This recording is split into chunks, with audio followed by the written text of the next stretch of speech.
What's up, everybody? What is up today? It's a glorious evening after blizzard number 2. Yeah, no, man, I did not even know it was snowing last night. Stacy came in and was like, it's snowing. I was like, whatever. I look outside and it was like a blizzard. It was coming down. Largest snowflakes I've seen probably in my life. Yeah, they were huge. Maybe. We had to go. Levi had a basketball game at school at 5:30, and we're driving, and it's like starting to snow. Yeah. And I was like, what in the crap? And which my phone was basically saying it wasn't going to last long. So we do the game, we get out of the game, and it is still coming a blizzard. I was like, what the crap? It snowed for like a couple more hours. What kind of scuba line is this? I know. That's what I was thinking. Yeah, it was kind of fun though, because my favorite kind of snow, the next day it's gone, the roads are clear. Yeah, that is the best kind of snow. I love it. I don't want it to stick around. So, our last episode had an amazing response by the women. You all came through like champs. Yes. I was so glad because, I was a little bit nervous. I was too, to be honest. I mean, some subjects are just very sensitive subjects. Yeah. And I felt like we would find some resonance out there, and we did. And I'm so glad that we did. Me and Pat received praise for our restraint. Yeah. Yep. That's good. That's good. And I want to give my brother a shout out. He commented on Logan's mustache. Said he looked like Kurt Russell. Always appreciate being Nice. told I look like a Wyatt Earp, man. Yeah, I like that's a good pull, man. That is. Appreciate that. Hey, and while we're talking, commenting and all that, hit that like button, hit subscribe, comment on here, let us know what you think. And if you got topics you want us to get into, Put them below. let us know. Yeah. And rate us on Spotify. I haven't looked to see what we're at so far. I haven't either. Whew. I looked last week and I've already forgot. I have no idea right now. Well, I'll look again. And Y'all if you don't flood know, 'em. if Flood you 'em. don't know when the podcast comes out, hit the bell. You won't have to think about it. It'll just alert you, and you'll it know. will. That's it. Yep. And if you're listening to this on audio, give us a review. Yeah. We like them reviews. Only we 5 do. stars. Let us know what you think of the intro. Yes. We got I got a Is new it out theme there now? song. It's on there. I put it in on the last one. Okay. Yeah, we got it going. And as soon as we got all kinds of stuff going on. We now have a new logo. Yes. Yeah, Yep. man, it is pretty sick I looking. received the files today. So Good you're on going a to be t-shirt. seeing that. Oh yeah. It's going to be great. And then we also, as soon as we get a little video clip made, we're going to put the intro on the videos. Yep. And That'll that's be going to be awesome. fun. That'd be Might awesome. see, Yep. you might see Peter shooting a 338 Lapua. You never know. I might. Blow some stuff up. And also, I had a meeting today on the website stuff. Okay. So All right. we're inching closer to being on all of the podcast world. Yep. Nice. We're So- becoming legitimate. We are. Slowly. Slowly Yeah. but surely, Yeah. man. That's the way to go. Yep. So It's a marathon. we're going to we're going to continue our little taboo series just for a couple more episodes. Before we do that, though, Yes, I know. And I came frightfully unprepared today. Oh, no. Yeah, just reach back in your pocket. I know you got a dozen in there. I know that I do somewhere. Let me think just for a moment. Okay. I'll do another. I got a lot of musician jokes, so Those are Well, that's usually my fitting for favorite. this episode. Yeah. yeah, that's right. That's exactly right. Yeah. Yes. Okay. So let's see how. Maybe I'll just do a little couple rapid fire. All right. Okay. What's the difference between an onion and an accordion? I don't know. Nobody cries when you cut up an accordion. True. Yes, that one's from my mom. Do you know that my mom was a regional accordion playing I remember champion? you saying Yeah. that. Yeah, in the state, Really? yeah, some region in the state of Washington. She won the whole thing. Yeah, she's pretty amazing. She really can play. She's awesome. legit. Yeah. I own an accordion. Do you play it? I have played it. Yes, it's that left hand. The buttons, all the buttons. What? You should be good at that. If you ever see the layout of the buttons on an accordion, you will not question my inability to get these things right. I don't know how to hold an accordion. Oh my gosh! Oh, well, you're doing this at the same time. That does seem awkward. I was watching the Three Stooges the other night, and he had that wallet and just act like it was an accordion to get by. Yeah, and let's do one more. We like to do drummer jokes. Yeah, we do. Yeah, we do. What did the drummer get on his IQ test? I don't know. Drool. Thank you. All right, there you go. Okay, let's get into this. There you go. Thank you. All right, so this is kind of reaching back into my childhood just a little bit, because all the stuff we're talking about today is what I went through as a preteen into my teenage years, and maybe even into my 20s. Going into the footloose. That's it. We're going footloose tonight. We're going to talk about the taboo of dancing. And devil music, rock music, and R&B. I can't wait. I can't even wait. And then we're going to let that transition us into the ways that the culture infiltrated the church with the worship wars. And is it of the devil to have drums in church? I was in the middle of all that. I'm so thankful that for the most part we've come through that. But if you didn't have to go through that, it's so good for you to know what actually happened.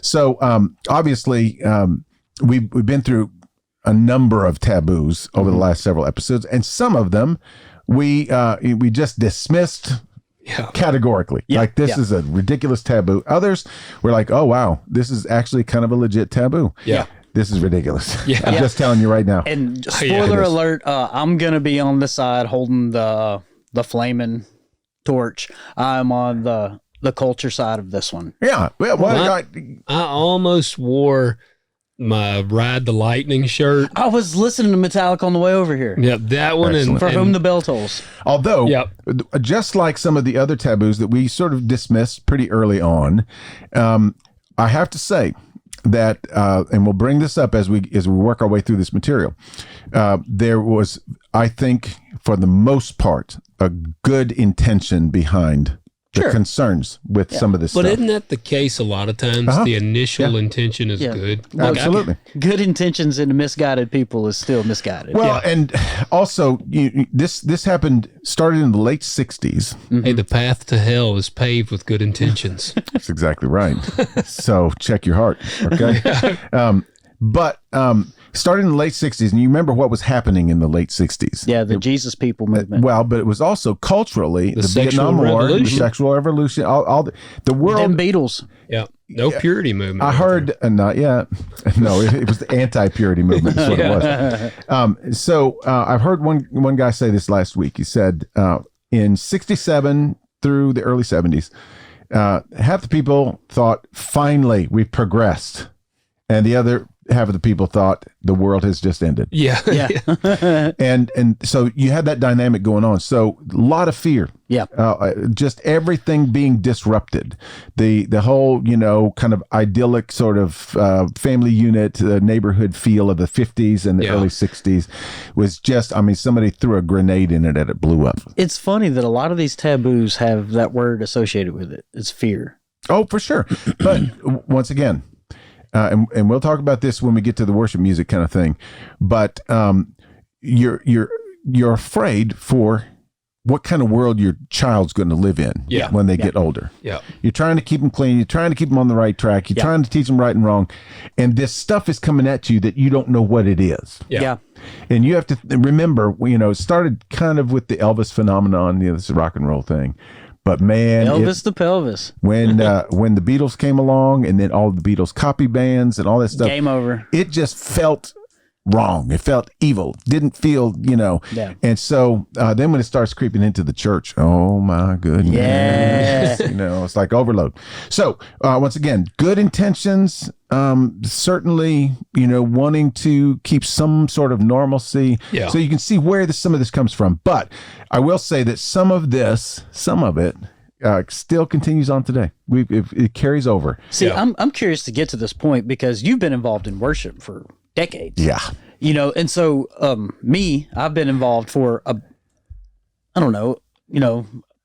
several years. Yeah. But you've been in it for decades. So you've seen a lot of this go down. Absolutely. You know, and so I'm just kind of on the back end of it, catching it. Well, and I think it just helps all of us to, as Christians, to look back and kind of see where we came from. Well, I'm just curious though, because in the last 7 years, I've went through a lot of changes and a lot of different opinions about worship. So I really want to see the decades leading up to the time frame I started experiencing it and see what kind of differences were. Somebody asked me at church the other day, said, "Hey, you want to get together and jam sometime?" And I'm like, no. I said, I've been doing that for 50 years. Yeah, I want to create. 50 years. 50 years. I can't even believe it. We formed our first band when I was 10 years old. The majority of your life has been spent jamming. A half a century. Yeah. Yep. Good Lord have mercy. Yep. All right. It's like, that's wasted time in my opinion. You've been doing that longer than Pat and I have been alive. Exactly. That's right. That's exactly But right. I agree with him 100% on that, though. It's like, I don't want to get together and waste time. I want to get together and make something I want to meaningful. write a song. Yeah, I want to, exactly. So record what if a something. guy came up to you and said, "Man, I want to write the #1 song on the charts tomorrow"? I would say, bring me your ideas because I'm not going to do it for you. Yeah, for real. I was like, you're going to have to pull your weight on this one. Yeah. I can't remember the guy's name right now. It escapes me, but he wrote, if you're into country music, he wrote most of Tracy Lawrence's hit song. Okay. And he came on and rode with us for about a week. And Was that Letters from Home guy? No, that's John Michael Montgomery. Yeah. I can't even remember Tracy Lawrence's song Kiss right now. This. Was that the Kiss This? Why don't you kiss? Anyway, I'll think of it later. Anyway, it was funny because he's sitting on the bus and we're rolling down the road and he's got his guitar out and he's playing. And he says, "Oh, by the way, when we get back, if any of you guys want to come and write with me, you're more than welcome." Were you like, yeah? That's exactly what I said. But you bring the idea and I'll tell you if it's worth it. Wow. That sounds very questionable. He was a brilliant songwriter. So we didn't question it at all. So he wasn't going to steal your song. No, get legit credit. Yeah. You know, he wasn't going to collaborate with something that didn't. I thought you meant he was going to be like, "That's terrible." And you leave the room and he's like, "Let me write that down." No, there's ways we protect ourselves from that these days. But he was just kind of like, I'm not going to have you come over and then I'm going to come up with all the good ideas. Yep. Yeah. And you're just going to tail along behind me. Gotcha. So if you bring me 5 titles and none of them are good, I'm going to tell you none of them are good and you're going to just go. But if I think there's some potential in one of them, then we'll sit and write that thing. Nice. Which I thought was awesome. Yeah, I do too. That sounds good. Okay, so we're going to start. We're going to start nice and mild. We're going to get a good on ramp to this thing. We're going to start with the taboo of dancing, like waltz and foxtrot. Yeah. So those sound kind of evil, don't they? Yeah, exactly. Foxtrot. Salsa. Okay. So when I was growing up, dancing was definitely not a thing that Christians did. Really? Like not at all. Like even not formal dancing. Like Nope. No ballroom dancing. Really? Nope. Wow. Nope. It was all considered off the table. And it's funny because I got this little BibleStudyGuide.org thing. So you didn't have school dances? We did, but I didn't go. So the town wasn't against it. No. So how did you ever develop your rhythm? Well, it was a big Danced deal. in the room. He shut the door and cut some rug. No, it was a big deal when I was when I got to be like 7th or 8th grade. We started going to this. Well, I guess it was a sort of charismatic Pentecostal church, and so everybody got free. We all got free. Oh, so I went to my first dance at school when I was like 7th grade, 8th grade, something like that. And so dancing was okay. So you were allowed to dance then. Yep. Because they were dancing in the church, man. Oh man, they were. Yeah, they were falling over and jumping the whole pews, thing. Speaking in tongues. No, literally, there was these spontaneous outbreaks of charismatic activity, and people would dance. Old people would dance in the aisles of the church. We saw it happen all the time. It was love it. It was not all that great, but still love it. It wasn't as good as the Blues Brothers. No, Look, man, it was. That's the deal. I had a good friend of mine growing up. His name was Marvin Hall, and his father was Marvin Hall Sr. He was the pastor down at the African American church right down the road, and we'd go down to church with them. And that's the only church growing up that I enjoyed. Because I go down there and I had no idea what he preached about, but I'm telling you right now, can feel the spirit. worship and the dancing and getting it, man. Uh-huh. I was like, okay, I can do this. I can be a part of this. So I'm just going to run through. We're not going to spend a whole lot of time on dancing. I just want to get you all warmed up. I want to sort of share with you some of the Christian objections to dancing. Now, this one says, dancing defined. Dancing is to move or seem to move up and down or about in a quick or lively manner. I'm not sure if that's dancing or like a seizure or something. I don't know. Anyway. They call it crumping today. Maybe so. But they say right off the bat, not all dancing is sinful. And that's good to know. Okay. It notes dancing in the Bible, especially in the Old Testament. Yeah. Dancing in celebration of the prodigal son's return. Of course, David danced and all that kind of stuff. But they say that there are some examples of sinful dancing in the Bible. Herodias' daughter, who sinfully danced at Herod's birthday party. Yep. That got everybody in a lot of trouble. What was sinful? Was she naked or something? It was a seductive dance. Oh. Yeah. And everybody's a little bit, sort of don't know what to think about David dancing. Yeah, he was the first stripper. Yeah. I actually thought that was kind of cool because David is such a weird guy. I know. Like, he's like this warrior. Now, I bet you David would come with 5 good ideas. I bet you David probably would. would. I bet he would. And I bet he could play in the pocket. David did not need 5 good ideas. He wrote the book of Psalms, 89 basically. freaking Yeah. Psalms. Yes. Yes. So he was the Justin Timberlake of his day. He was the dancing destroyer. That's exactly right. He wearing nothing but an ephod. Yeah. Yeah. And a smile. Yes. Okay, so some of this stuff makes me laugh.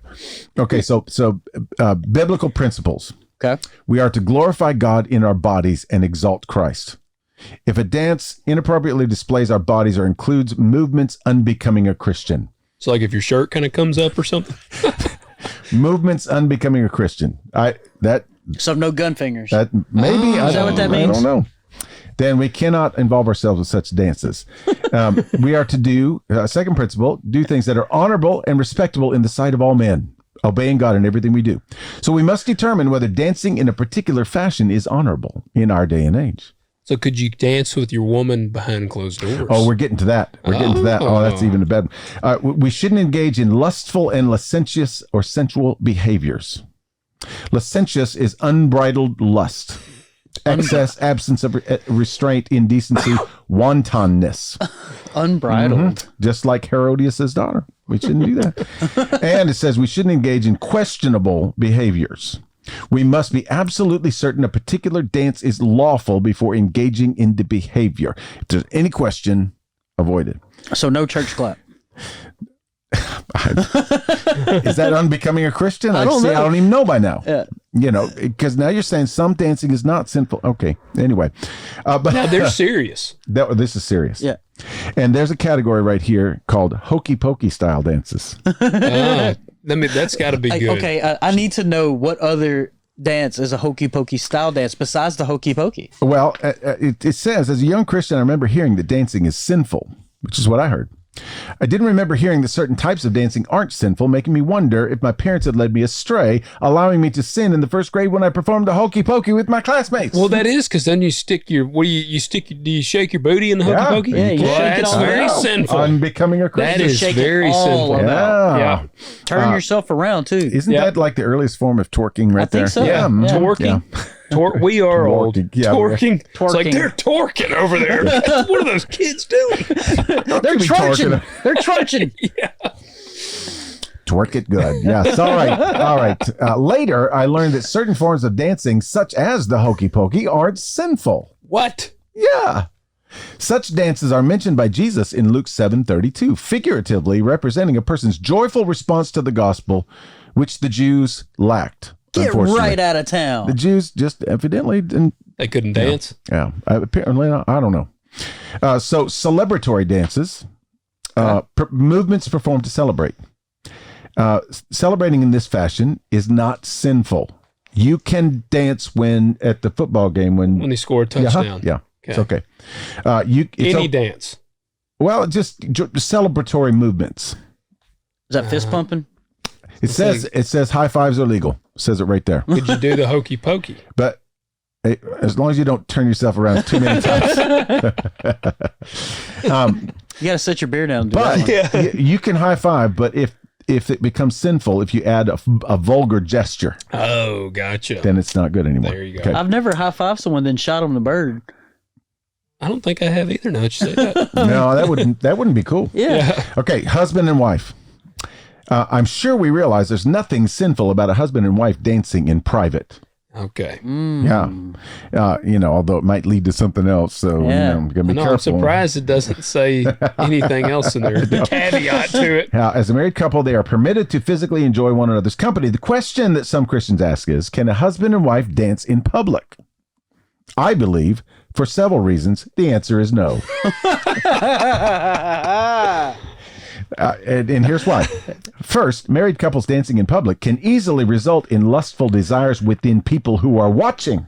Not when I dance. Me neither. Me neither. Man, they'd be like very turned off. It would actually protect people. You would be doing a public service. I was going to say, it would be protecting their purity if they saw me dancing. Exactly. Second, the example set forth by married Christians dancing in public would encourage other Christians to dance. That's so terrible. Possibly encouraging young Christians to engage in sinful dances at school. Anarchy. So I can imagine teenagers watching married people from church dance at a social function, maybe even a potluck, where everyone is present. Oh my goodness, the audacity of people. This would be very discouraging to them, especially to those who might be deciding whether to go to the prom. So they're saying that these young people are going to watch old people dancing, and it's going to make them want to go dance. Yeah. I feel like it would have the opposite effect on that. They're scared Kevin Bacon's going to walk through the door. And then next thing you know, they're going to say, oh, well, it must be okay for me to go to the prom then. Yeah. And that would be sinful. Okay. Did a man or a woman write that? I really don't know. I feel like it's an old white man. All I'm thinking is what a lame it doesn't say relationship they have. This is BibleStudyGuide.org, your internet guide to Bible study. This is yours. It's fine. Okay, so there's a couple of other reasons. They're kind of silly, but then it gets to father-daughter dances. Okay, that was recent. Just had a lot of those. Yep. Certain forms of dancing between a child and parent aren't sinful. Playful dancing, swinging a 3-year-old child to music is not sinful, but other types of dancing with the parent or anyone else are sinful. Typical father-daughter dances with girls up to age 12. Lately, though, father-daughter purity balls, where have we heard that before, have become popular. At these balls, young ladies between 9 and 18 years old are escorted by their fathers, grandfathers, blah, blah, blah. Okay. They're supporters of that, I bet. He says, questions that some Christians ask are, can a father and daughter go to a dance? And can a father dance with his daughter at her wedding reception? I believe the answer to both questions is no. Whoa! So you can't dance with your daughter? So the purity ball is too risque. Yes. Is that what you're telling me right now? Yes. Wow. Who'd have thought there was a purity beyond the purity movement? Like there's an even deeper layer. It goes further, yes. And the reason is it can encourage lustful desires of people who are watching, even though the father and daughter remain absolutely pure in their thoughts and motives. So basically, everybody's got a dirty mind. Yeah, that sounds like demon hunting. There's no self-control or responsibility on why does this is, and it goes right in with what we just talked about in the last episode. Why is everybody else's thoughts my problem? Yeah. Why is that it's impossible to truly shield yourself in a way that you can control what everybody else is thinking. That blows my mind. But I mean, this is the teaching that I grew up in. This is it. I remember when Pam and Andrea, so it must be an old white guy writing this, so it's gotta be, we're in Brownies, and the organization had a father-daughter dance. Of course, the girls being children and not knowing the scriptures because of their youth wanted to go. After reviewing the Bible principles associated with the issue, knowing I needed to tell the girls the reason for my decision, the thing that stuck out most was the precedence I was setting and the lesson I was teaching. It wouldn't be long until I had to deal with homecoming and prom. Now was the time to begin teaching them about dancing. In a nutshell, this is what I told the girls. It was okay to goof off and have fun with Dad doing silly dances around the house, and one day they could dance in private with their husbands. but we shouldn't go to father-daughter dances. Before long, they'd have boys asking them to dances at school, and they'd have to say no. So they shouldn't start now, not even with dad. This dude's a fuddy dud, man. Yeah. Oh, yeah. He gets this guy does math problems for fun. He does, yeah. Hey, kids, what's 6 times 6? But this is your internet guide to Bible study. That's not mine. That's Logan's.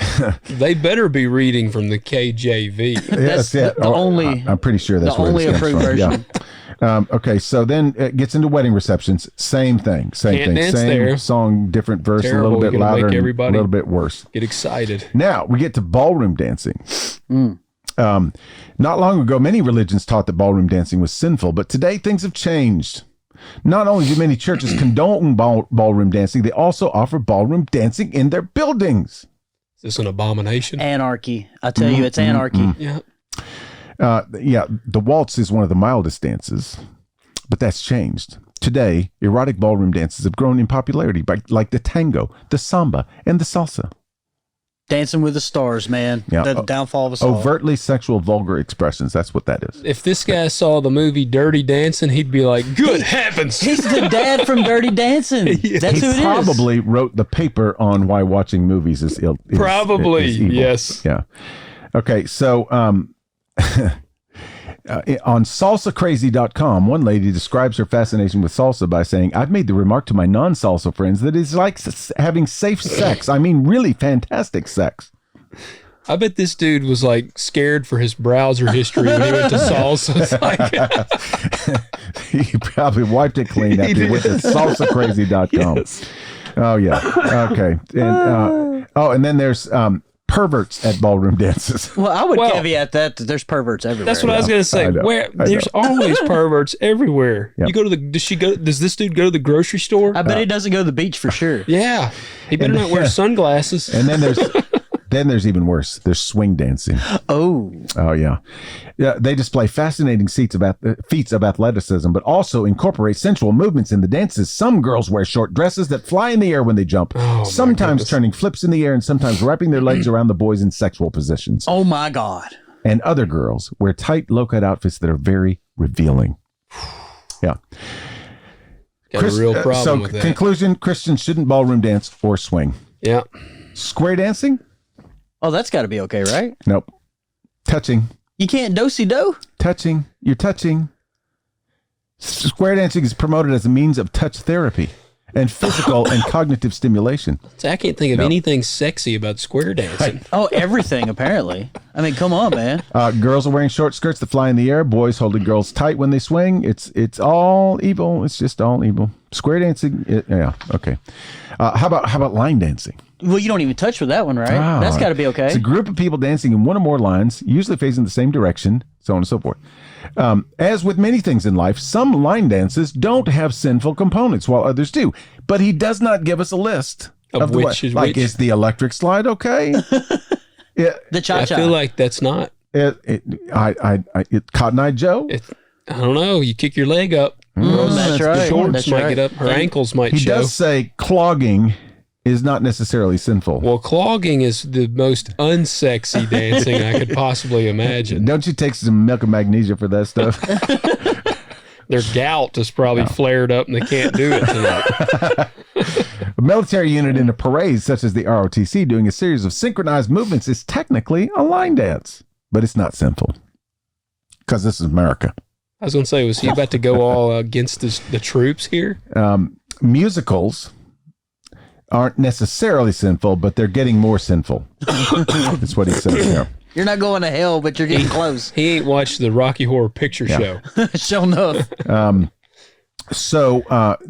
He says, also remember that married couples may privately engage in any of these dances we're talking about. Oh. You can swing dance at home. Man, them married couples be going nuts behind closed doors. I'm telling you. They bringing the roof down there, and kids are like, what are they doing up there? He's sticking mommy in the ceiling fan. What does he mean by wobble, baby? Wobble, baby. School dances are not okay. No, not at all. They become so vulgar. Even many of the students are turned off. Oh, yeah, that's why all They of them get has so to go. vulgar that the teenagers are turned off by it. Does that mean the teachers are in there twerking or something? I haven't. Oh, that would be a turnoff. Yeah. Okay. There's definitely some that would have been. Now, He says, unfortunately, sexually explicit dancing in schools is worse than ever. He talks about grinding and freak dancing. Brown chicken, brown. You know what that is? Freak dancing? That's fornication. Fornication. So they're just cracking on the dance floor. Yep, that's about it. Yep, yep. I went to I must have been a loser because I went to all the school dances and I never got to freak or any of this stuff. Yeah, and he finishes with, I'm not even going to go there. That's too silly. What is it? I gotta hear it now. You can't tease that me. one right there. Dancing partially satisfies sex impulses. My friend. Whoa. My friend. The bar is low with this guy. That's where I was going to be at. I was like, yeah. His wife, like, her shirt slightly falls off his shoulder, and he's like, whoa. And he actually has a quote from a sermon from a friend of his, and the sermon is named Footloose. Is it really wrong to dance? They better be blasting it. I'm pretty sure they are. So when they watch Footloose, they sympathize with the dad preacher. Oh, yeah, absolutely. Yeah. I mean, you hold all these beliefs because you're a preacher. Absolutely, I do. You better not let me see you dancing out there. When he gets pulled over listening to Quiet Riot, all the people are like, yeah, you get him. They are. Johnny Law. They are, yep. So the conclusion is Christians shouldn't dance in any of these ways, and they shouldn't attend school dances because the dancing doesn't glorify God and exalt Christ. The dances aren't honorable and respectable in the sight of all men, and they are extremely lustful and licentious. You hear this, Penny? You're the one who leads all the dances for the youth. You hear this? So, I remember it was a big deal when I was in college, and I started going to this church, and it was a Baptist church, but it was American Baptist, so they're a little bit less, a little more lax. Yeah, a little bit. Yeah. And I remember that they actually allowed the youth group and the college group to have a dance in the church basement. And it was like a big deal. We were being like super free, you know, like we were. And I actually was the DJ. Oh, really? Yeah, I was. I had a bunch of records. Did you scratch any? Yeah. I didn't even know what that was. Yeah, I had no idea. By accident, probably. Yeah. Well, so, you know what tickles me about this? What's that? Especially thinking about the school dances, because look, I went to the school dances and I was a Did you ever get lucky? No. Okay, I was going to say, because the way this guy writes, it sounds like everybody did. On the dance floor. It was just bodies everywhere. But it trips me out because, all right, I was a testosterone fueled teenage boy, and I can assure you that the thoughts that I had on the dance floor were no different than the thoughts I was having off the dance floor. So that's where I'm like, what's the difference? Well, and in fact, honestly, there was a part of you that had to be focused so that you make sure that you look cool. Yes, yeah, that's right. And look, I mean, kids, we try to get away with certain dance moves, but then there was a constant influx of teachers that were hey, put some space between you two. But also at that age, you were super self-conscious, right? I know. Like, you like, gotta, I don't want to do something to look like a dummy. I'll be the guy forever that, look like the idiot at the dance. Completely. Honestly, I was probably slow dancing more because I'm like, there's a less chance of me looking like an All idiot. you do is wiggle, just move back and forth. I would wait for the slow dances. Yeah, then you just rock around. Yeah. You don't have to. Yeah, The fast dancing, most of the dudes, we'd all flock to the and the outside. girls would the girls just would get go in. dance. There was always those 2 or 3 though. guys. They could dance. Man, They they were were like really, mad. they were really man. good too. They were. You're They like, would wow. piss me off. I know. Like, come on. Like, how are you? Where'd you learn to break dance? I always wished I could dance. I was like, if there was one thing I wish I could do, if I could dance, that dude would hate me. I would dance all the time. Look, exactly. the two guys I went and hung out with at New Year's, my buddy Ravical and Riley, they are dance machines. Really? Yeah, like we would go out, like we were all going out to the bar, and then them two, some nights they're like, "Look, man, we're just going to dance," and we're like, "Man, you got a date?" Blah blah. Like, no, we're just going to dance, and they would hit the dance floor and dance for hours. I had friends. Yeah, and I was like, "Good for you." I'd love to Saturday Night Fever it, man. Yeah. Have a dance and off. they could dance really good. Yeah. You walk in there, stare down a dude, you like get ready, and you'll have a dance off. That'd be pretty cool. we saw it all the time. Honestly, Really? Yeah. There'd be times there's this one place we used to play. It was a big hotel resort thing, and it still had the lighted up dance floor. Oh man, yeah. And so people would come, on the weekends, and if there were a couple, 2, 3, 4 couples that were really getting it, the dance floor would just every now and then they just clear it for them. That is cool. And it was awesome. Man, I wonder if that's still much people I have do no that. idea. I feel like dancing is probably kind of a dying art. It kind of is. Well, I mean, look at modern music. Well, that's true. But you know, and actually it's funny, and I was going to allude to this later because I love the movie Dirty Dancing. And Patrick Swayze. Nobody puts baby in the corner. Nobody puts baby in the corner, but like Patrick Swayze was like a super masculine dude, but he was a dancing machine. Yeah. And that's where I'm like, Completely. man, that's the style I'd like to have. I used to call myself Patrick Swayze. Patrick Swayze. So Without the dancing. So what's your final take on dancing? I mean, It's bad. Yeah, it is bad. my final take is this guy is ridiculous. I don't see anything wrong with dancing. I mean, you can take anything too far. Yeah, I mean, let's compare dancing like a daddy-daughter dance to the strip club. Yeah. I mean, you know, like this isn't that's apples and oranges. Yeah. Well, and I've been to some, high school and college dances. No, I thought that's where you were going. You're about to get yourself in trouble. He's like, what is that? No, I don't. I don't have enough $1 bills for that. But I've been to some high school and college age dances, and there's some foul stuff that goes on there. Yes. I mean, it really is. But that's the world. It's not cool. But that doesn't mean anybody has to. Ban them all. Yeah, I know. So once a teacher ought to be like, you're going to hell. Like, yeah. So we're going to move on. Okay. When I was growing up, it was a big deal that popular music, mostly rock music. Oh yeah. But we also included, what we R&B music at the time because it was. I got to sit up for this. Okay. I got to be on the defense for the rock and roll, man. I'm with you, man. I'm with you. I am not going to read this whole document because it is literally 61 pages long. Against rock music? Yes. Wow. And I mean, it is like a doctoral dissertation on why, music condemned by the Bible. What is it? How do these people have the time?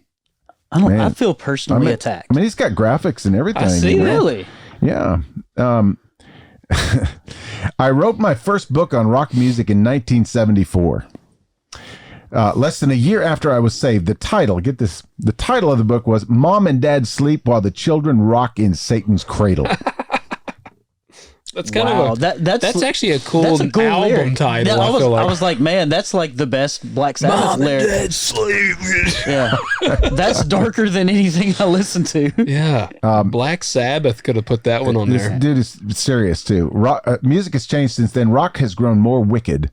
Oh. And Western culture has become permeated with the spirit of heathenism, demonism, and moral debauchery. I actually would disagree with him. Yeah, I would too. I think that back in the day, Dio and Black Sabbath and Iron Maiden, Motley Crue, they all use shock value. Yeah, and now very you satanic. can't even find today. You can't even find a rock musician that plays more than 4 chords. Yeah, but compare. Even as debauched as our culture has become, think about the Roman Empire, man. Yeah, I don't see no,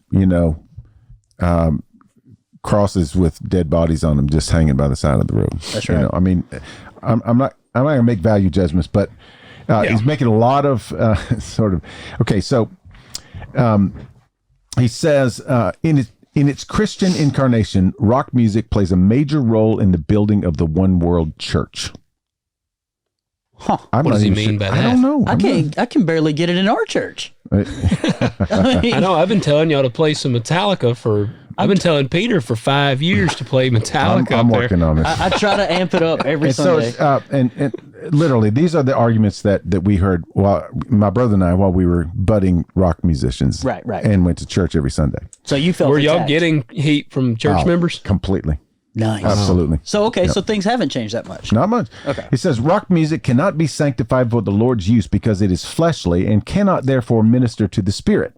I'm not speaking merely of the words. Rock music fits the bar, the dance hall, the nightclub, the gambling den, the house of prostitution. Rock music fits the devil's house, but it does not fit the Lord's house. It was created by rebels who brazenly love the things that God's word says are evil. Man, listen to that. How about that? I mean, he gets going. He's talking about that rock music is the music of revolution. Yeah. Yeah. What about the Jesus revolution? Well, no, this is not that kind of revolution. This is Satan's revolution. 50s rock was revolutionary. It urged people to do whatever they wanted to do, even if it meant breaking the rules. He mentions the evil Buddy Holly. Wait. And then Little Richard freed people from their inhibitions, unleashing their spirit, enabling them to do exactly what they felt like doing. Yeah, because Johnny Cash's Folsom City Blues was all about following the Lord, right? He's going to get to Johnny Cash. He doesn't leave him out. It's the music of narcissism and licentiousness. That's the second time I've heard that word. Licentiousness? Yeah. Yeah. Pop music revolves around sexuality. That's what it says. So is he lumping pop with rock? Yeah. Yep. It's, So he wasn't 74, so he wasn't jamming Black Sabbath and Led Zeppelin. Because that would have been in their kind of heyday. He was listening to Little River Band. He was. Well, now you're attacking his band. He mentioned their song Sunday. Man, I love Little River Band. Yeah, and he talks about the rock and roll lifestyle. It can't be good. It's the music of blasphemy. Oh, Can I say something on the rock and roll lifestyle? Yeah. Good friend of mine, he was in a pretty darn successful Christian like metal band for a little while. And they played with some very big name Christian rock bands. And they did the same things that the non-Christian rock bands were doing behind closed doors. So it's funny that he's going to attack like... Now, we're not going to overgeneralize on either side, because I know some very wonderful, holy, righteous, you know. Yeah. But I also, it goes both ways. I will say I've heard I'm not bashing like Skillet, because I've heard that they're actually, from my understanding, they're pretty solid. But one of the most stand-up guys in rock and roll is Alice Cooper. Yeah.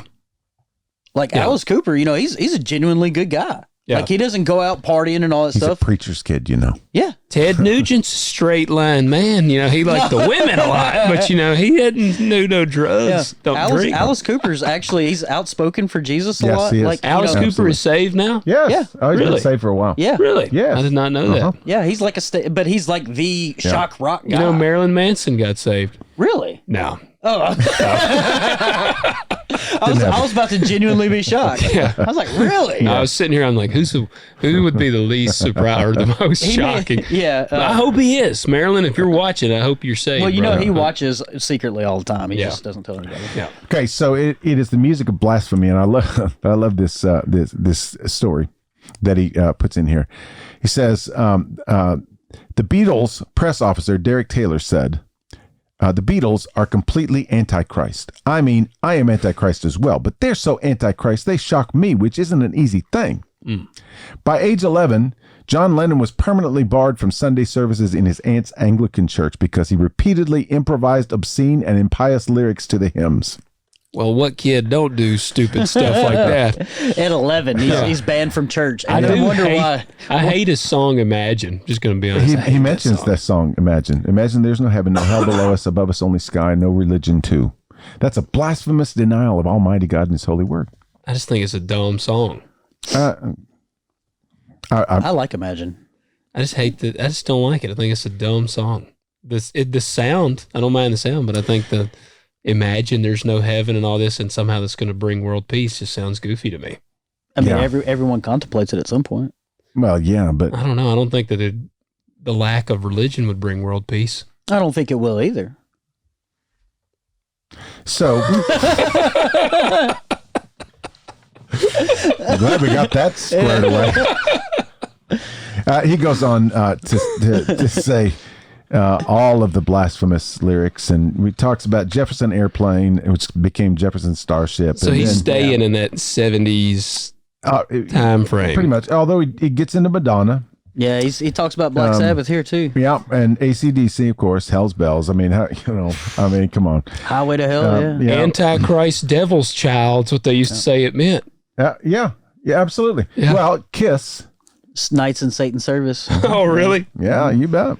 Stairway to Heaven was if you play it backwards, it's like an ode to Satan. Yeah, and we already established what happens if you play a country song backwards. You get your wife, your dog, and your house but back. See, I've heard that with everything. Like if you take Obama's phrase when he always said, "Yes, we can." Yeah. If you play it backwards, it's "Thank you, Satan." Thank you, Satan.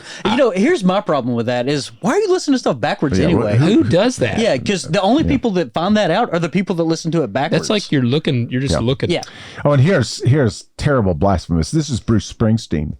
Blasphemously presents rock and roll as salvation. He has opened concerts with the words, "Welcome to the first church of the rock, brothers and sisters." What? Well, that guy's going to hell now.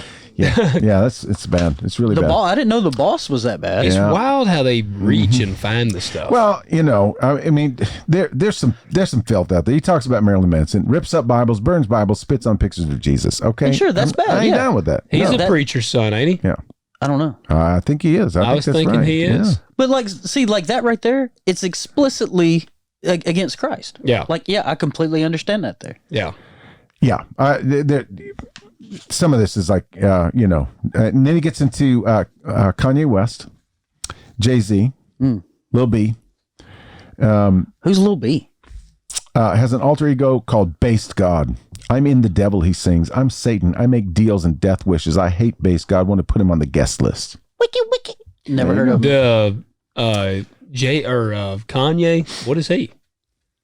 Well, I thought he was like supposedly a believer. Well, yeah, that was like recent. This is pre. So this is like, a little bit old. A little bit old. So he would really hate Lil Nas X when he lap danced on Satan. Yeah, that would be And he talks about Tupac and he talks about 50 Cent. Yeah, that kind of that's stuff. hot. Yeah. Well, and that is where I'd say, like, you do have, like, Lil Nas X literally did a thing lap dancing Satan. Like that's obvious. That's obvious. Yeah. Okay. Yeah. This is bad, but.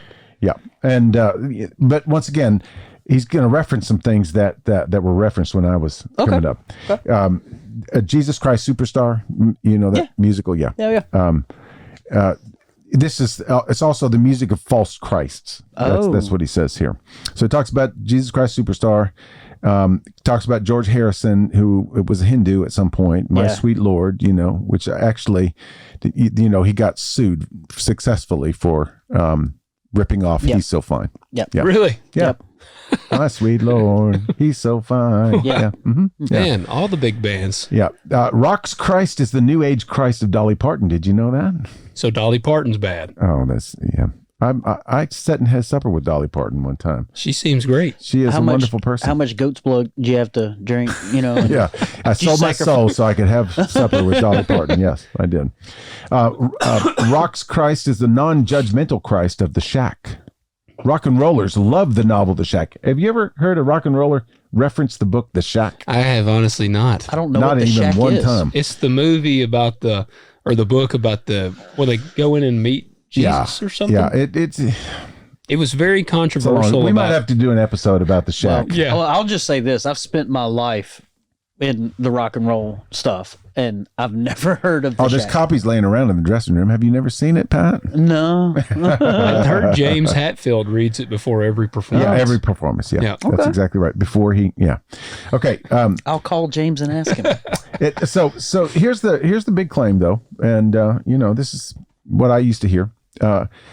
It's rock music is condemned by the Bible. Did you know that? Oh. Yeah, we're only to page 27. I'm not even quite halfway. Dang. I really want to ask Mark Tremonti a lot of these questions when I sit down with him. Because he's a big Christian, isn't he? I don't know, but I want to ask him. But I think he is. How many times do you read The Shack? Yeah. Before you play. Right. Was he with? Isn't he in? Alter Bridge? Yeah, aren't they a Christian rock? Yeah, but I'm going to see the Creed reunion. Oh man! We need to get Scott Stapp up in here and ask him what he thinks. He's actually doing a lot of religious music now. Yeah. That's to say, like, I think he's kind of cleaned his act up. Yeah. So, he's not cussing no more. Former Christian rocker Dan Lucarini says rock and roll is a musical style that was created for immoral purposes by immoral men and has always been used by the world to express its immoral attitudes in song. Man, that's a lot of immoral. That's immoral. I can't even hardly say that word that many times. Okay. I want to know what Larry Norman thinks about we're going to get to that too. We're going to get to that. Oh, wow. So the Bible has a lot to say about rock music. Leviticus 10:10. And that ye may put difference between holy and unholy and between unclean and clean. Where's the rock music in there? I was going to say, how's he? I think there's, you can spell Les Paul and Stratocaster, somewhere in there. Blessed is the man that walketh not in the counsel of the ungodly, nor standeth in the way of sinners, nor sitteth in the seat of the scornful. That's all. So yeah, it's about rock music. I'm not following their flow here. No. I will set no wicked thing before mine eyes. I hate the work of them that turn aside. It shall not cleave to me. Okay, so they determine what's clean and what's wicked and call it holy. And call it as saith the Lord. Yeah. Yeah. 1 Corinthians, he says, now these things were our examples, to the intent we should not lust after evil things as they also lusted. You cannot drink the cup of the Lord and the cup of devils. You cannot be partakers of the Lord's table and the table of devils. So they're just, like you said, they have determined rock music is the devil. He spent like 6 chapters. Yeah. This literally sounds like a few pastors I know. This is the water boy's mom. The rock music, the devil, Bobby Boucher. Have no fellowship with the unfruitful works of darkness, but rather reprove them. Abstain from all appearance of evil. Little children, keep yourselves from idols. He goes to 1 John, love not the world, neither the things that are in the world. If any man love the world, the love of the Father is not in him. For all that is in the world, the lust of the flesh and the lust of the eyes and the pride of life is not of the Father, but is of the world. And the world passeth away and the lust thereof, but he that doeth the will of God abideth forever. Okay, so that's about, is not like also about money and greed and material oppression. And yeah. Well, I was going to say, I'm kind of tripping out the fact that I feel like they leave the context out. Oh, there's no context. No context. I can do all things. Yeah. Who takes the scripture out of context. That's exactly right. The world system is characterized by the lust of the flesh, the lust of the eyes, and the pride of life. Yes. The rock world is filled with idolatry, blasphemy, lasciviousness, and rebellion. So is Wall Street. So is Hollywood. So is the trucking industry. So is, you name it. Every industry there is. Yeah. Agriculture and all that. This sounds like a shelter-in-place Christian. Yeah. I am convinced that if God's people should not separate from rock and roll, they should not separate from anything. Man, they got a hard line there. Well, I guess I ain't separating from anything. What about Christian rock? Do they go there? It's an oxymoron. You can't. Basically says there's no such thing. You can't. It's the genre of the music in and of itself. So the distortion of a guitar just is satanic in his eyes. It's the beat. It's the rhythm. Yeah. It draws the demons out in me. Yeah. I'm going to skip over a bunch of this stuff. Yeah, he starts. He says that he's talking about this one world church. It's the church that gets in with the worldly sensuality. I can tell you right now, the one world church that everyone's so scared of, they listen to techno and EDM. It has to be. Yeah, it's like, is that like Mark Zuckerberg or something? I don't see him jamming some rock. No, Metallica wouldn't play there. No. Yeah, he's talking about, then he goes into, this is weird. He goes into the intimate connection between contemporary Christian music and Rome. How often do grown men think about Rome? Apparently a lot right now. Now that you mentioned it. Yeah. Anyway, that's it gets really ridiculous. Now, does he when he's saying rock music, does he also throw like country music in the mix? He will get into country music a little bit. Yeah. I probably skipped over that part by now. Like Alan Jackson, some Chattahoochee. That's just straight out of Satan's right there. I feel like his main target is rock music, but he's taking a shot at secular music as a whole. Okay, I'm up to page 41. I'm almost there. Oh, rock music is music that is addictive. Fair enough. I can agree with that. Yeah. Rock and roll is like a drug, said Neil Young. Steven Tyler said rock music is the strongest drug in the world. Truth in the house. Yeah. And it's not addictive. It's the cheapest drug there is. Non-habit forming. You don't want no part of this, do we? Listen, modern music is as dangerous as cocaine, says Pietro Mascagni, Italian composer. Did he try cocaine? I have no I think I'm going to try me some of that cocaine. Yeah. Yeah. So it talks a lot about slippery slopes. Soft rock is the gateway. It begins to orient the whole way of perceiving music around rhythm.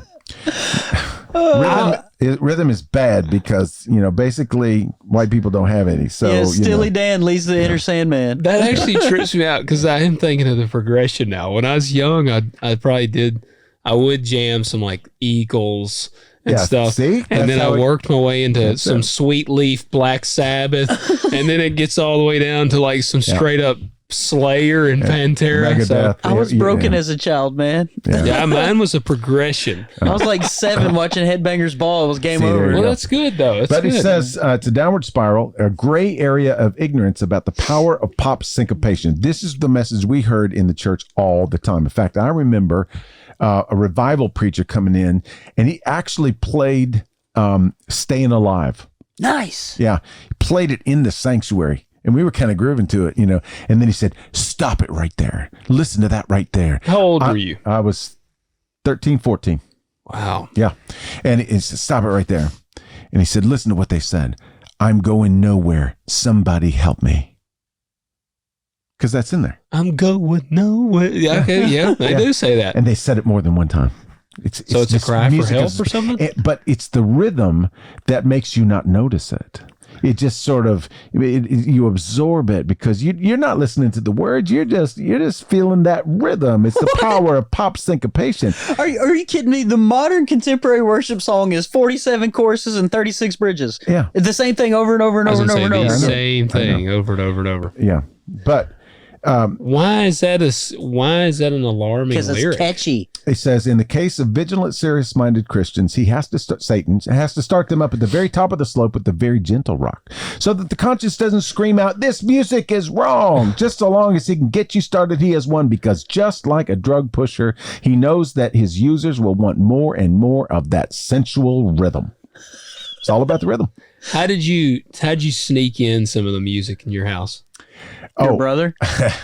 My brother just snuck stuff in. He just would go buy it. Yeah. And he would buy like full albums. I remember the first one that he brought home was a Rush album. I think it was called Necromancer. Yeah. And even the name sounds demonic. Yeah. It's a good album.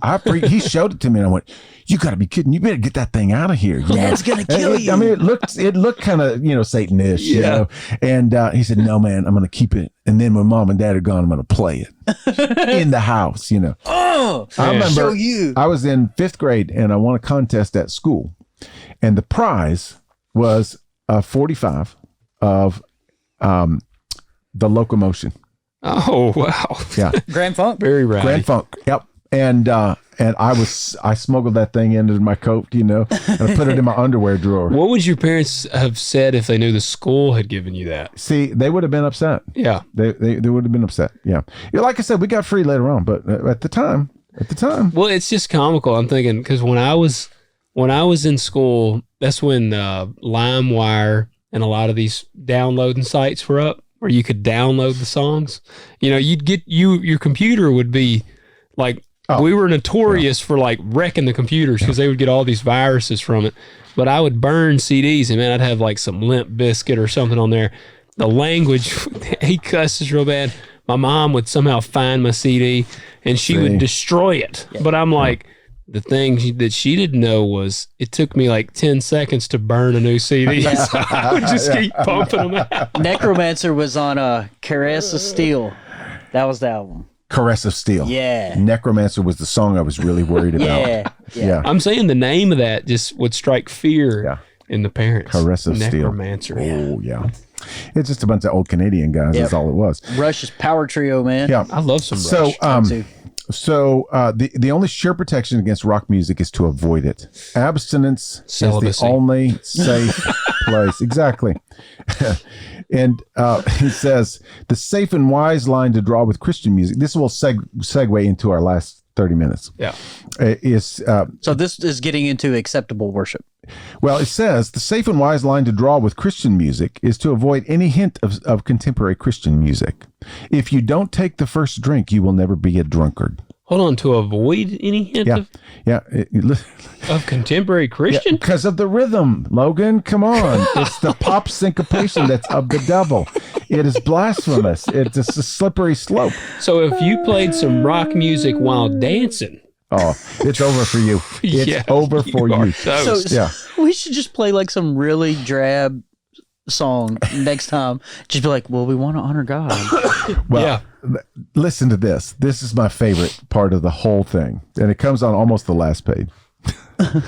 He says, I'm sorry. I almost want to say I'm sorry for trashing this guy, but I'm not really sorry about this. No, this I'm not. I will trash this guy to his face. ridiculous. I'm telling you, this is, It's out there, yeah. I had hair down to my shoulder blades, and I walk into church, and I was playing that devil music, and nobody liked it. Okay, so he says, if you don't use any kind of contemporary Christian music, you will never be sucked into its influence. You will never be drawn to dangerous things. If there is a slippery slope, the only sure protection is not to get on it. Okay, so there is a dangerous gold nugget in a manure pile philosophy. This is dangerous. A church music leader wrote to me and said, I hold out hope that even a pony can find a gold nugget in a pile of manure. What's the pony doing? So I'm saying that's not I thought it was even a blind squirrel finds a nut sometimes. That's what I would say. But he says, if a contemporary artist writes a song that has theologically solid lyrics and a timeless melody, and that song is rearranged appropriately to remove any hint of pop rock beats and stylings, I am not 100% opposed to its use. So you can sometimes have the beats and rhythm? No, you remove all of that. Oh, gotcha. Would it be rock music then? No, it would not. What would it even sound like? You'd have to call it powder music. Even the most conservative contemporary song is tainted with the worldliness and ecumenicism of its associations. Yeah. So he says the nuggets aren't real gold. The manure is very dirty. The world of contemporary Christian music is a world of the one world church, of worldliness, of non-judgmentalism, all this stuff that are supposed to be bad. And then third, the manure is sticky. Most people who mess around with contemporary Christian music will be influenced by it, especially young people. Oh, we could not so have now that. he's just straight on CCM. Yeah. Now he's shifted and this is why it's a good segue, because we don't want to bring rock music and its pop syncopations into the church world. So like how bland is Christian music supposed to be? Well, Christian music, I'm sure, according to these people here, is hymnals. It's supposed to be straight out the hymnal. God's instrument of choice, which is the organ. Yeah. Yes, there'll be organs in heaven. How do they know that? Oh, it's obvious. It's just obvious. Yeah. So he says, what's the motive for trying to find gold in a manure pile? There are countless songs and hymns that have no spiritual danger associated with them. The Living Hymns songbook has about 900 spiritual songs and hymns, and that's only one hymnal. Wake up, pastors, he says.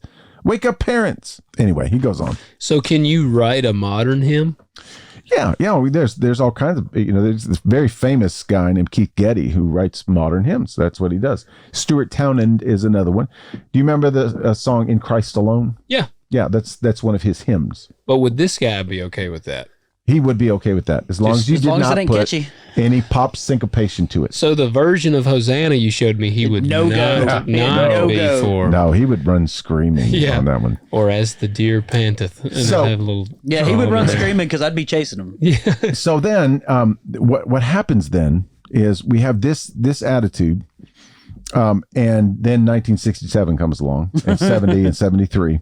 And I was born in 63. Yeah. So you can imagine, 73, I was just kind of, it made our first band. I was playing by that time.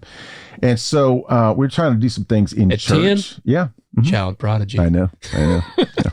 I just started learning to play at 10. Yeah. And this guy's in a band. I was swacking sticks around in the woods and stuff. We had a drummer. His name was Ron Dean, and he was pretty good. We didn't have a bass player, so I had to play bass with my left hand sometimes.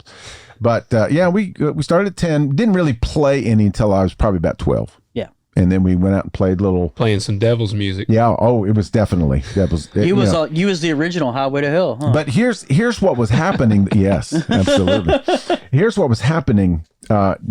Basically during that time, what happened was the seeds of contemporary Christian music, or what we called Christian rock at the time. Yeah. Mm-hmm. Was really coming about. It happened in the late 60s. What happened was the hippie culture was happening in Southern California. Right. Okay. So the hippie culture, it was free everything. I mean, everything that we've mentioned as a taboo was going on. Just go on. Just go for it. I mean, patchouli and psychedelics and the whole thing. Pursuit of happiness. Let's take some mushrooms and do yoga at the altar. Oh, it was, yeah. and lay on the beach. Naked. Yeah. They would have to be naked. Yeah, exactly. With no sunglasses. Yeah, or deodorant. So, but what happened was there were a number of them through the influence of some important people who became Christians. Yeah.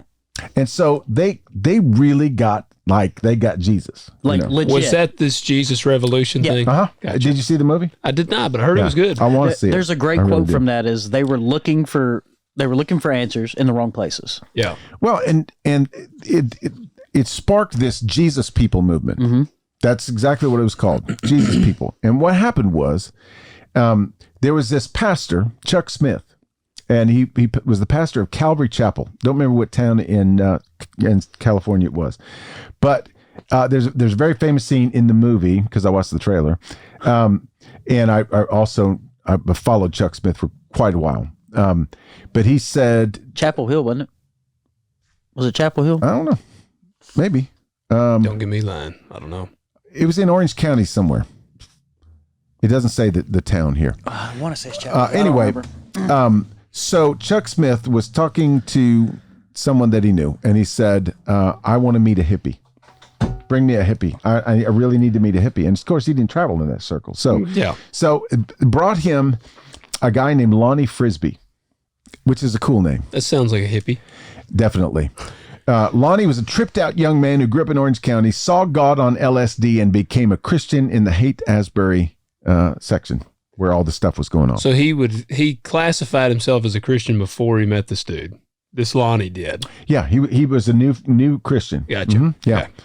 Okay. He kept his clothes and his long hair, and the two of them became partners. They started this youth ministry at Calvary Chapel. Mm-hmm. Lonnie Frisbee was a musician as well, and put together a band, and all these different kinds of things. And some of the original Christian rock artists, a couple of them came right out of that gathering right there.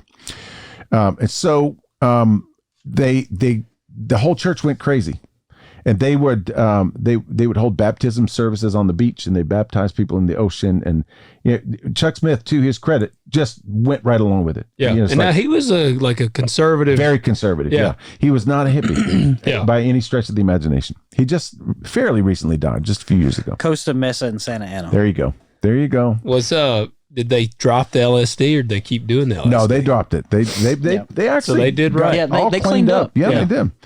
And so this is they also used rock and roll music. Mm-hmm. It was more of a folk rocky kind of thing at first. Like Grateful Dead. That's what they had. Yeah, it was the soft rock, man. It was the gateway drug. It was the gateway. That's it. Yeah, and then the dang metal came. So he says, while you can debate just how much today's suburban megachurches owe to the Jesus People movement, there's no question that contemporary Christian music owes its billions of dollars to the freaks. The freaks. That's the word they used. That's it. They did call them Jesus freaks.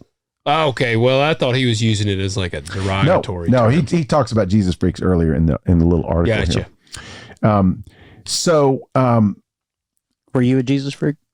I really was for a while. Because see what was happening when we found this church called People's Church, and at the time there was about 750 people going to church there. It's a pretty good crowd. But the way that it got to that place was they began a Saturday night worship service. Nice. And everybody was these hippies. Yeah. I mean, really. They came in overalls with no shirts, barefooted. It didn't care. No big deal. And the guy who started this actually started it somewhere else and came to People's Church, which was kind of a old school Pentecostal church at the time, and said, "Can we meet here on Saturday nights?" And they said, "Sure." And this thing exploded. I mean, it took off. And then what happened was people began coming to Christ, and then they started coming on Sunday mornings. So by the time we started going there was literally 750 people crammed into this building. You could not. I mean, sometimes we had to stand because it was all hippies. Yeah, probably 75%. And it was so interesting because, the pastor was older and fairly straight-laced, but like he got all on board with it because their church is exploding, and so everything's good. And that's when, we had really good musicians, and they were all playing nightclubs on Friday nights, and then they would, come to church and play on Sunday. And it was a really cool thing.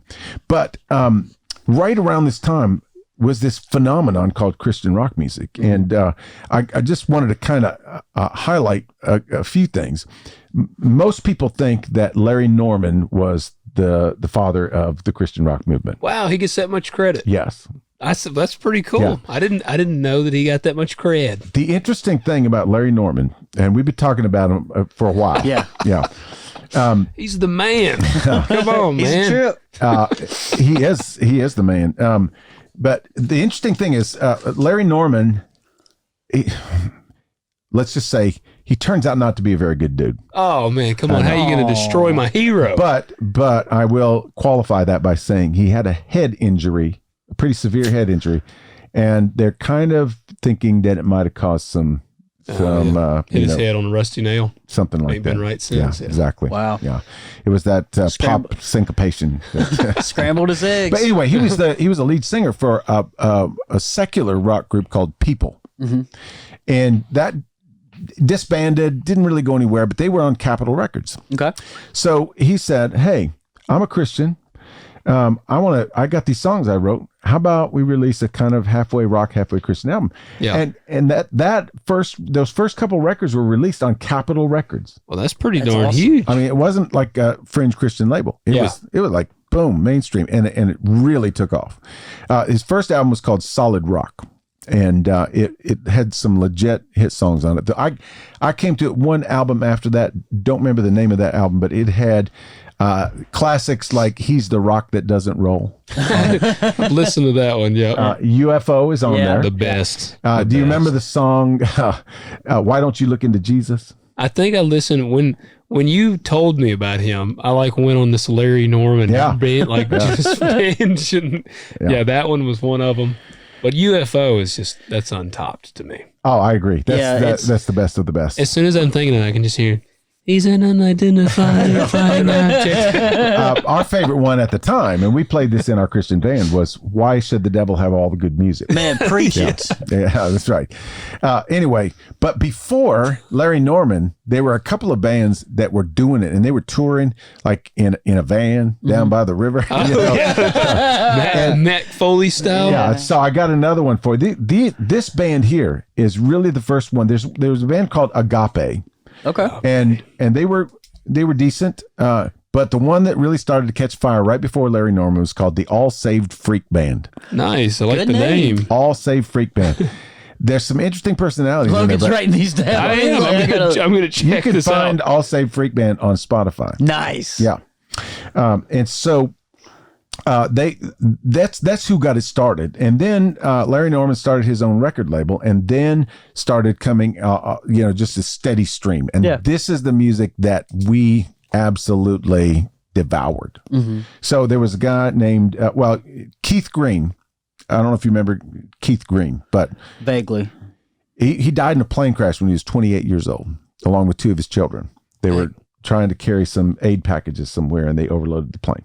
Dang. But he was like super, super big and serious. And I was at a festival one time. It was an outdoor festival, and he was the headliner that night. It was a whole big, you week-long told thing. me this story. Yeah. And he played like two songs, and then he just stopped. And he was kind of crying, and he said, I got to share the scripture with you because it's been resonating with me all day. And it was a scripture from Amos. And the scripture was, "I abhor your festivals. I'm not listening to your music anymore."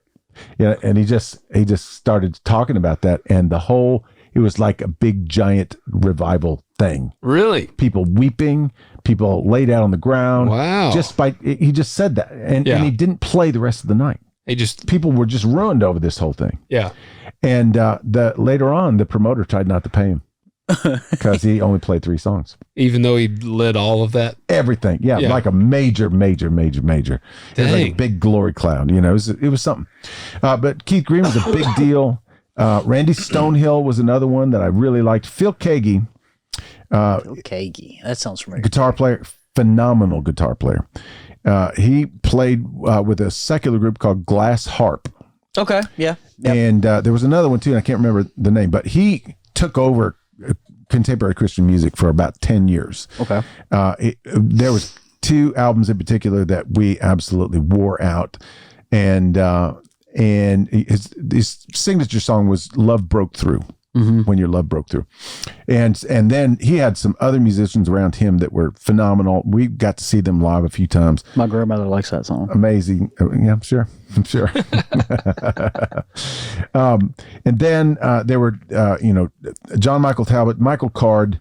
One of my particular favorites was Chuck Girard, who actually wrote the song or co-wrote the song "Are You Going to San Francisco?" And that was kind of his vibe. Mamas and the Papas. Okay, yeah. Stuff. And then became a Christian and did his own records and things like that. And then, of course, there was everybody's favorite, Petra. Remember Petra?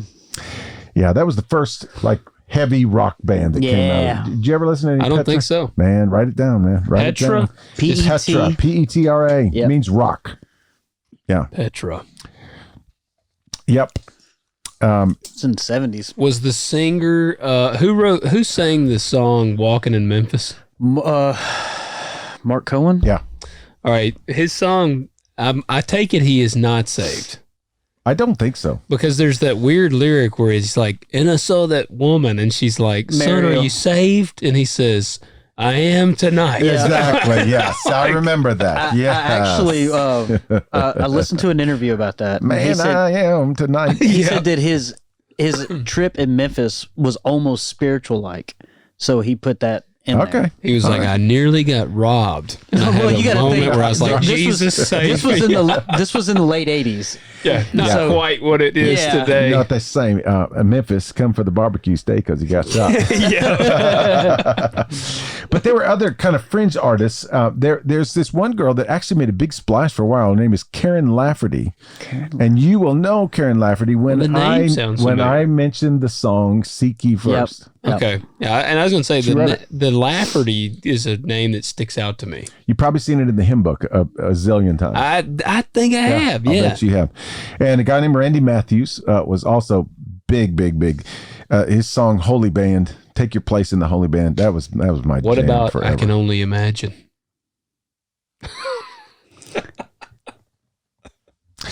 I can only imagine when Christian rock music used to be good. But anyway, so that's kind of like the deal there. Now, it gradually, it became like a big. They called it the worship wars. Yeah. Because it was like, it's demonic to bring drums into the sanctuary. We can't do that. Electric guitars, electric bass, no keyboards. I've been told that. It's piano, organ, Really? piano, organ. Yeah, it was all Why? this.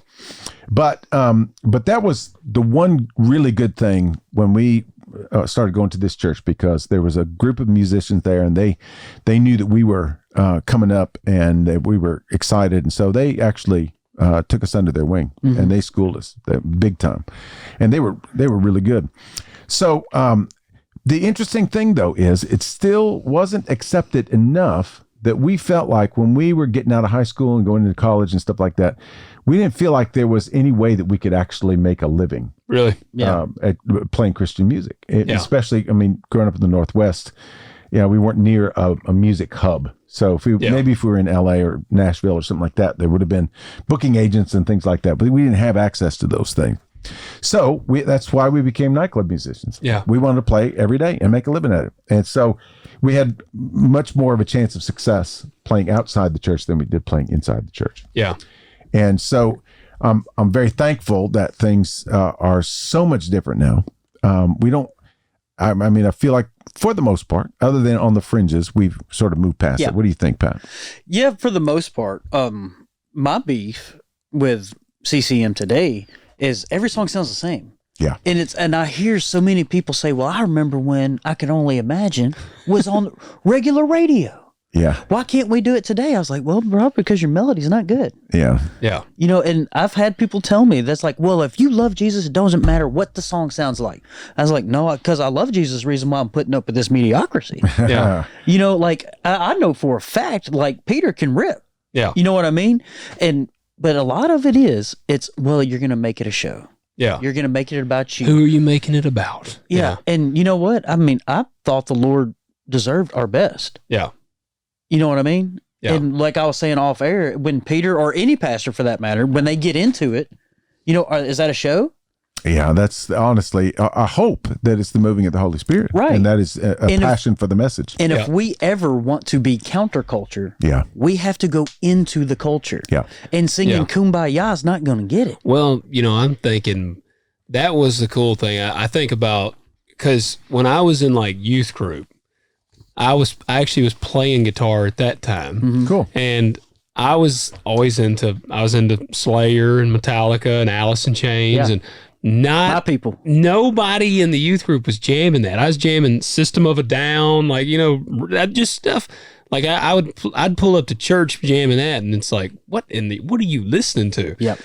And they had a little praise band they were trying to do, and they were like, we want you to be in the praise band. And I said, I just don't want to. And they were like, what, you play the guitar? And I'm like, but I don't enjoy playing what you play. Yeah.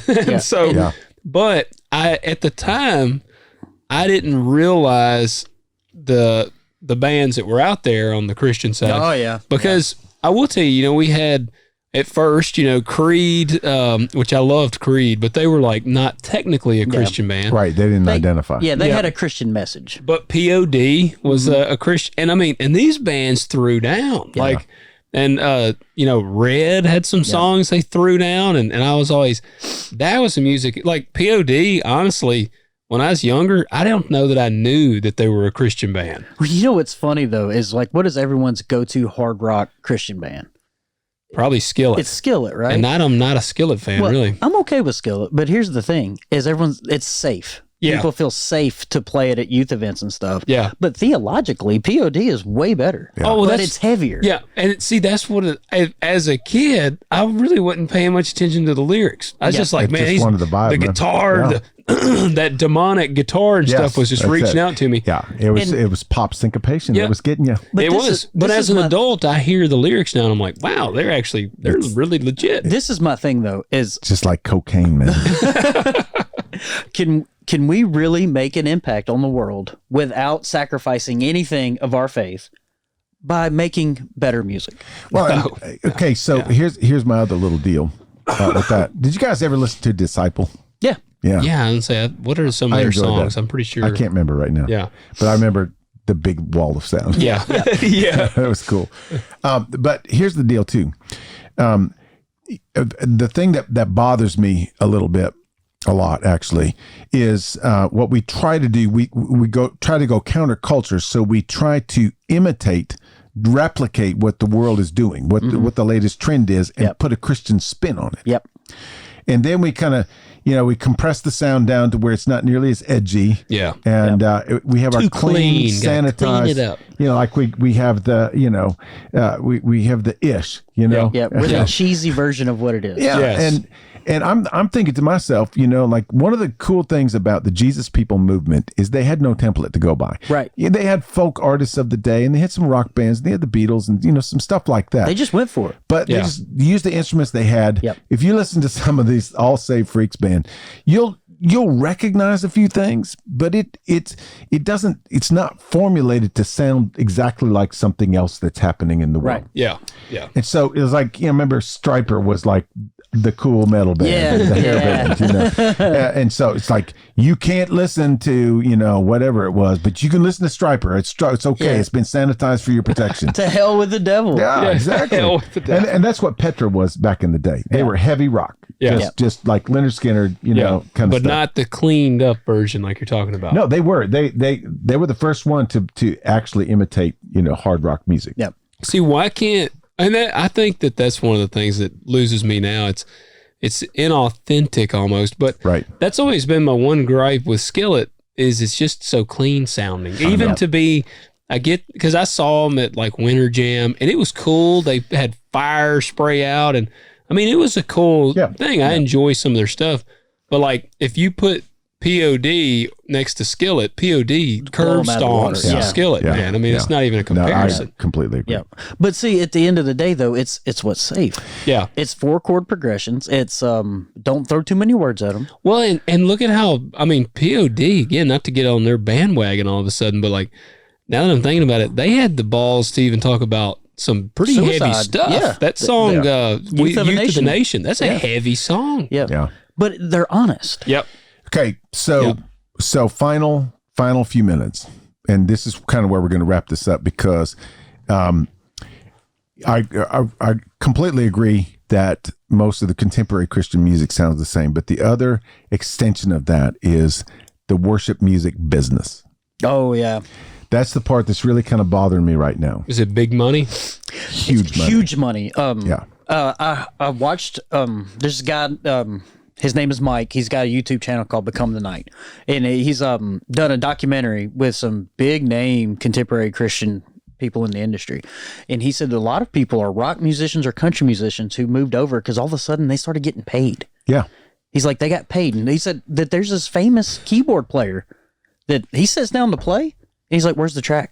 Doesn't know how to play keyboards. Right. He wouldn't give his name, but he said he's a famous, big contemporary artist. Doesn't know how to play. It's been a track his whole career. Really? Yeah.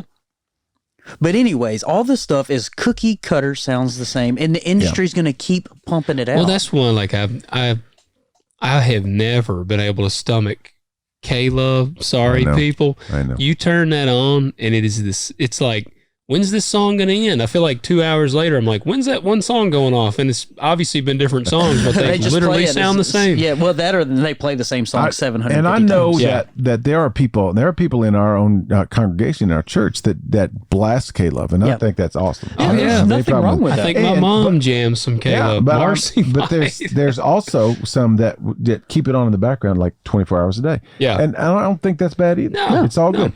I guess I'm not downing contemporary Christian music right now. I'm sort of yearning for something more.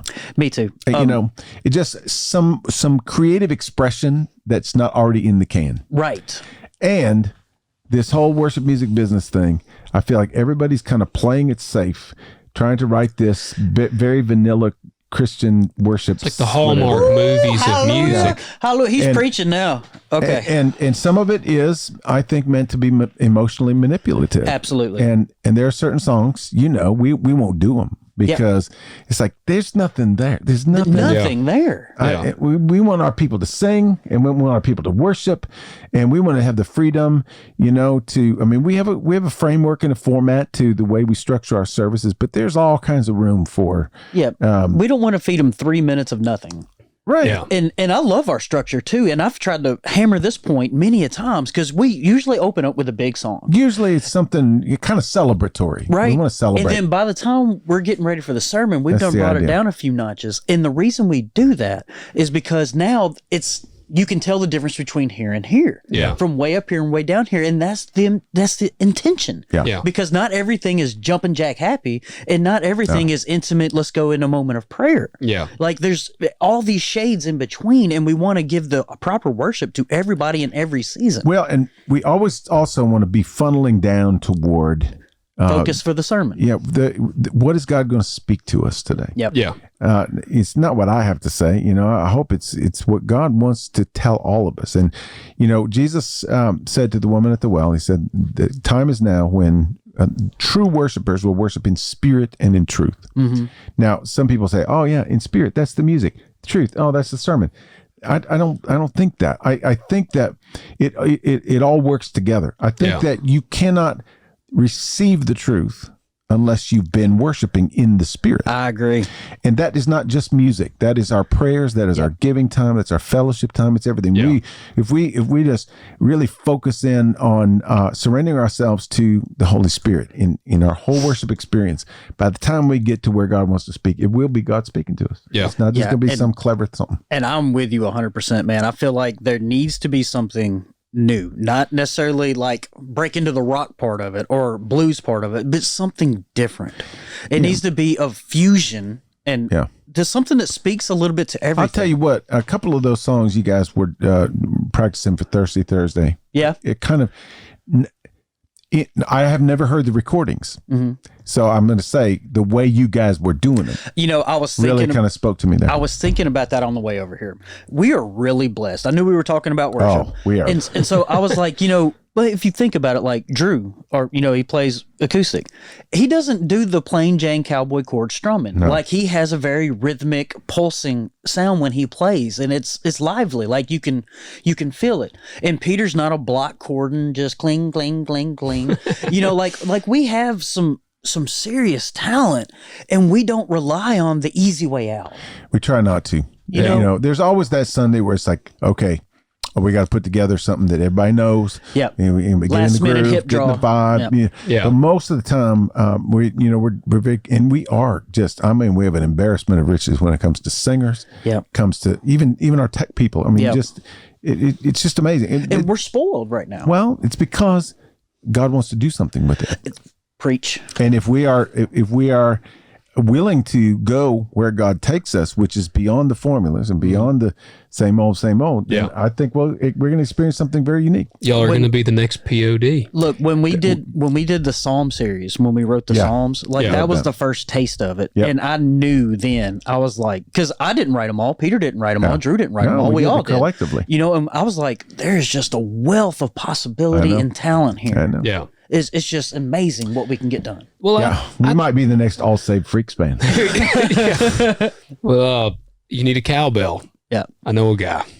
Well, that's what I think that's kind of the thing with, and I feel like with the bands like Creed, POD, even Alter Bridge and all these different bands, one of the things, like, you could turn on, back when 93X was still on the radio, you could turn on 93X and you would hear Nirvana, Soundgarden, POD, Creed. Like, there was songs like, and they were singing about Jesus, and then they were singing about their stripper girlfriend. That late 90s, early 2000s, it was almost a blurred line between Christian rock and secular rock. And it's because they were good. They were good. The music was good. Yeah. They were really talented, and they didn't care. Yeah. They would say what their belief was or their thought was, and didn't care what you said about it. Yeah. But you were headbanging regardless. That's right. You were jamming. And that's what I think that people just... They encountered culture. They went to culture, engaged them on their principle. Which is what Jesus did. How dare you make sense? Well, and speaking of good, and we'll wrap up here, but on the R&B gospel side, you're getting way out of my wheelhouse here. Well, but you know who Andre Crouch was, don't you? I don't think so. Okay, awesome. Well, you know who Kirk Franklin is, right? Nope. Yeah, okay. you do. What song? I need to know a song name. Man, what a Kirk Franklin's Revolution? Yeah. He's I'd done have to so hear much. it. And he's on TV. I'm telling you, when R&B would come on, I'd walk out of the room. Okay. Unless, I That's listened to like 2 Boys to Men songs. That's my thing, man. Andre Crouch is the father of modern R&B gospel music. So the gospel music scene that's out there right now. R&B ain't angry enough for me. It can be. It owes it all to that guy. And what's the song? I'll look up a song. Revolution. Yeah, just look up Kirk Franklin. He's got he's got discographies. Yeah. Okay, you'll see them all. Kirk. Yeah. Yes. Franklin. Yeah. Like Benjamin Franklin. He is the father of the modern gospel music. I mean, he started a whole new wave. Amazing, and he's really good talent. too. Really good. It's just I'll look it incredible. Anyway, so we got to see Andre Crouch numerous times, and he had the best band on the road. I mean, these guys could play. And okay, here's my little moment, brush with fame. In 1995. I co-wrote a song with a couple of other guys, and it was placed on an album, and we won a big old Dove Award for it. Is this Peter Jeffries' Dove Award we're talking about? Is, yes. I haven't heard the story on this. Yeah. Not only has he been on CMT, he has a Dove Award. We are spoiled. We are rich with talent. Yeah. Anyway, so we won this Dove Award, and it was with the group that recorded our song was with Warner Brothers. Mm-hmm. Oh man! And nice. so I got invited to go to the after party. Yeah. And so they rented out the Melting Pot in Nashville, the whole restaurant. So all the Warner Brothers people went there. And so I had a friend who was, on staff there at Warner Brothers, one of the artist and development guys. And And so he said, hey, come on in, come over here and sit with me, and so on and so forth. And he said, I'll be in the back. So just go to the back corner, and that's where I'll be. So I go to the back, and I say, oh, hey, Scott, how's it going? And so I slide into the booth, and I slid in right next to Andre Crouch. Really? Did he say anything? Yeah. Just normal dude? He said, how you doing, man? Did you say, hey, where's my cut, man? And I didn't know what do you say to Andre Crouch? I mean, this is like, like pinnacle there. Yeah. Of all pinnacles. Yeah. I mean, this guy, he wrote, to God be the glory. Yeah. To God. He wrote, all right, I know that song. All that material. Yeah. Just so anyway, that was honestly the highlight of my Dove Award experience. Yeah. Yeah. Was sitting next to So did you get Andre to chat Crouch. with him for a while? Just a little bit. Guys like him at his age do not stick around those things very long. Yeah. They slide in and they chat for a little bit and then they go. Did they have a beer? I don't know if he did or not. Probably not. There's a backstory behind that. We'll get into it some other time. But anyway, all right. So final word on dancing and rock music and contemporary Christian worship. If I even have to weigh in, yeah, and contemporary worship, step it up. Yeah, let's go. Let's find some new ground. Step it up. New frontiers. Yeah. What about you, Logan? I like to try to be the outlier here, but I can't be. I mean, I'm a metal guy. Yeah. And so more Christian metal music. I would love to see some. I think it has been a while since we've had a band like POD. Yeah. I would like to see just more manly music. That is a good way of putting it. It's not just to say that everything's soft, but I mean everything is. It gets. Let's say if we can get to the scale of 1 to 10, everything seems that we're gonna. 6 is all we allow. Yeah. We get to 6 and we draw None them of on them there. Has a governor on it. Yeah, none of them have the 11 drawn on their amp. Yeah. They ain't That's right. cranking it to 11. And we're not by saying manly music. I mean, women love manly music too. Absolutely, I just mean a little more aggressive, a little more edgy. And let's open it up a little bit. Yeah. But on that same hand, Explore new territory. I would like to hear more music breaks. Yeah. Who doesn't love a good worship break? Yeah, see, we don't do this too much anymore. we don't I do like that a anymore. solo, man. I want to hear some solos. Yeah. Let's shred it. I mean, because sometimes it's best just to shut up and be in the spirit for a minute. Yeah. Oh, I You know, agree with Instead that. of repeating the same thing 18 times in a row. And also, too, it takes the pressure off the singer. yeah. I when, agree. When you're singing, songs for 3-4 minutes at a time. And that's another thing too is I like a good chorus repeat at the end a couple of times, but I don't like going over and over and over and over and over Yeah. things. Some of the ones I've heard some online, it will be, I guarantee they say the same thing 12 times in a row. Some of them are 11, 12, 13 minutes long. I'm thinking if you got to go that long, just go another song. Go pick another song. Yeah. We can play 3 or 4 songs in a row. It's not going to be any big deal. Yeah, I know. Okay, so Peter, what do you weigh in on this? I'm weighing in. You were on, the Footloose guy. Yeah. Yeah, I'm weighing in by saying I've been through a lot. But it is very interesting to see how this whole thing has evolved. And, in some ways it's interesting because, something that is revolutionary and starts a whole new wave of something inevitably gets sort of sanitized and compartmentalized and canned and sealed and it's safe for the whole family, right? Yeah. And I think that I'm ready for a different kind of expression, and I don't know what that's going to be, but you think we can have the 2024 Jesus Revolution? why not? I'm right there with you. Let's do down it for it. Let's I'm do not it. going to take no mushrooms, but But yeah, I'm with you. Let's do it, man. Pat and I got the hair going long. You need to That's grow it. yours out. So that's what we want to hear from you. What are your feelings about? I mean, maybe some of you believe that dancing really is evil. Yeah.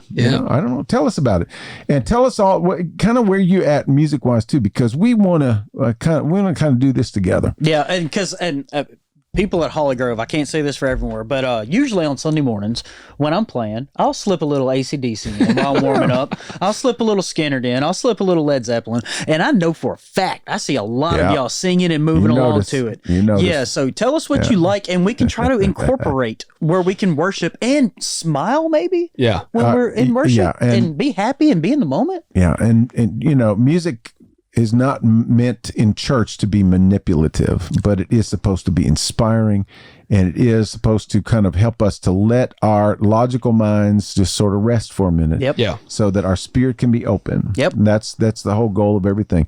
And so, I'm looking forward to seeing what's going to come out of all this. Yep. So, Me too. Thanks for hanging with us. Yeah. For sure.